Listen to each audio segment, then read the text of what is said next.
advocate ako ng mental health ng tao kasi hindi ko talaga siya naiintindihan dati.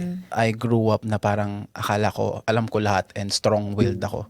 Until I naka-encounter ako ng mga tao na merong mental illness. Hindi nila naiiwasang mag-isip ng negative towards situation. Paano nangyayari yung mga ganon? May nature and nurture. Yun yung nature na parang ito yung nabigyan ka na genes, ito yung nabigyan ka na katawan, yung brain, yung resilience mo, yung nervous system mo. Meron naman yung nurture part. Kunyari, surrounding mo is na-normalize is kunyari substance use or Physical abuse. physical growing up. abuse, ganon. Yun din yung nag-shape ng nervous system mo. When somebody experiences, yun nga yung mga negative experience nung formative years ng buhay nila, kunyari, kagaya ng sinabi mo, abuse, right? When you think about abuse, may power dynamics yan. May perpetrator at saka may na-abuse. Sa power dynamics na ito, may nakakataas, may nakakababa. Yung nakaka-experience nung abuse, wala masyadong choice. Wala masyadong power. Nag-e-endure lang nung injustice, nung abuse. Kung hindi ito ma-challenge, kung hindi ito masusuportahan,